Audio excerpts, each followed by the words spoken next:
En su primera etapa en Renault, Fernando Alonso adoptó un estilo de conducción realmente particular que no habíamos visto antes en la Fórmula 1, ningún otro piloto lo estaba utilizando y nadie lo ha utilizado desde entonces. ¿Qué peculiaridades tenía esta particular técnica de conducción de Alonso? ¿Para qué la usaba? Las respuestas a todo esto, a continuación. Estas imágenes son de Fernando Alonso en 2004. Fíjense en el volante y lo agresivo que es entrando en las curvas. Un estilo digamos tradicional para la entrada en curvas sería introducir el coche en la curva lo más suave y progresivamente posible preparando el coche para girar. Normalmente la mejor forma de entrar en curvas sería dejar el coche rodar y que el neumático flexione hasta que obtenga el agarre. Esto permite al conductor obtener el mayor agarre disponible en el neumático, lo que significa un mayor paso por curva y por tanto un tiempo por vuelta menor. Es por eso que verás a menudo a los pilotos desplazándose ligeramente hacia el lado opuesto justo el instante antes de una curva rápida. Esto les permite comenzar a girar una fracción de segundo antes con menos ángulo de dirección, dado que el coche tiene la oportunidad de volcarse y deformar el neumático antes de que la carga principal sea añadida. Si nos fijamos en las cámaras on-board de Alonso, vemos cómo es él mismo quien constantemente provoca que los neumáticos delanteros pierdan tracción, arruinando el equilibrio de su Renault y haciendo que el coche subvirase en la entrada a curva. Todos los pilotos tenemos diferentes estilos de conducción y ciertas características determinadas. Senna usaba el acelerador de una manera inusual, como explicamos en otro vídeo. Schumacher tenía un paso por curva increíblemente alto y Hamilton tiene la máxima precisión, pero la forma en la que Alonso conducía su Renault durante mediados de la década era muy diferente.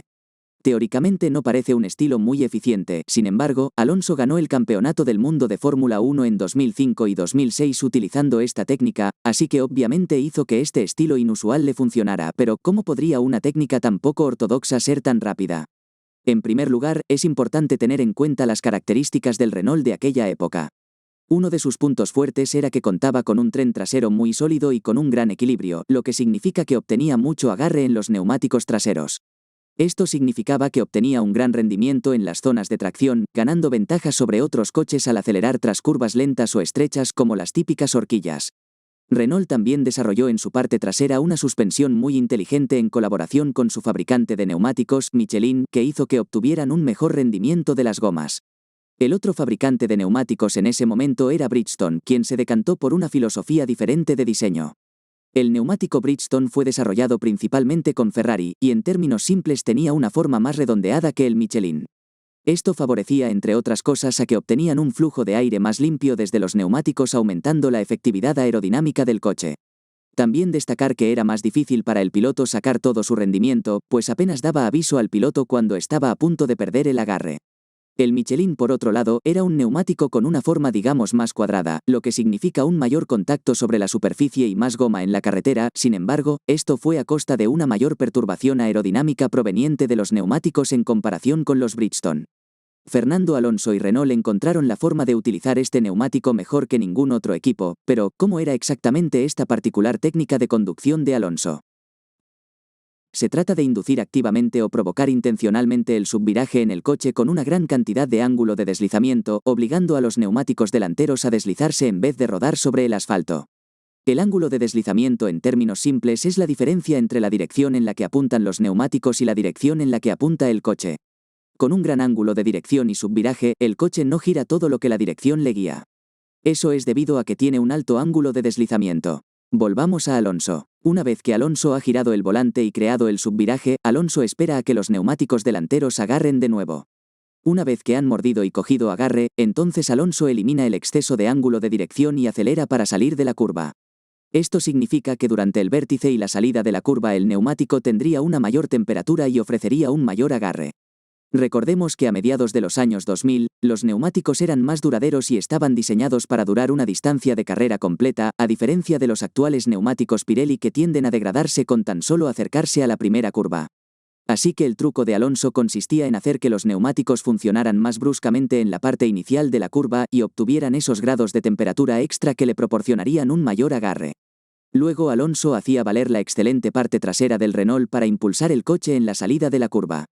De esta manera, Alonso estaba generando mayor agarre en el coche, y lo hacía para luego poder acelerar más rápido que sus competidores en la salida de las curvas. Incluso si él estaba cediendo un poco de tiempo en la entrada a curva, lo compensaba con creces a la salida. Es posible que hayas escuchado eso de que un poco de subviraje es el mejor equilibrio o más seguro en un coche y es verdad. Ciertamente esta técnica es tan poco ortodoxa que para cualquier otro conductor debe ser realmente difícil conseguir hacer que funcione y adaptarse a ella. Provocando un gran subviraje en la entrada de la curva, Alonso está agregando otra variable a una mezcla ya de por sí compleja, pues además también debía entender y anticipar cómo y cuándo el frente del coche iba a recuperar el agarre de nuevo. Todo esto necesitaba estar perfectamente sincronizado, de lo contrario le podía costar mucho tiempo cualquier error. El segundo problema o reto es que cuando conduces así necesitas tener una confianza suprema en la parte trasera del coche y la capacidad de controlarlo cuando empieza a perder el agarre. Aunque el Renault tenía una parte trasera del coche muy fuerte, no significa que fuera imposible que sobrevirase también. De hecho, este tipo de subviraje puede convertirse fácilmente en sobreviraje, especialmente cuando los neumáticos delanteros comienzan a agarrar. Cuando los neumáticos delanteros recuperan el agarre, el equilibrio del coche cambia rápidamente hacia la parte frontal, lo que es muy difícil de controlar. Alonso necesitaba tener un feeling increíble con el coche y permanecer muy alerta para cualquier rotación durante la mitad de la curva. Hacer funcionar esta técnica fue sin duda una estrategia de riesgo que seguramente sacó todo el talento de Alonso para mantenerse largos periodos sin errores. Como sabemos, Michelin dejó la Fórmula 1 en 2007 y Alonso se fue a McLaren para asociarse con Lewis Hamilton en la ahora recordada por algunos como la infame temporada. McLaren estaba algo preocupada al comenzar la temporada, con Martin Whitmarsh diciendo en una entrevista que estaban algo preocupados por el estilo de conducción agresivo de Alonso y si ese estilo podría adaptarse a un coche diferente, pero como con todos los grandes pilotos, parte de lo que les hace grandes es la capacidad de obtener el mayor rendimiento de cualquier coche, con cualquier neumático, en cualquier circuito y en cualquier condición. Si te ha gustado el vídeo dale like y suscríbete al canal.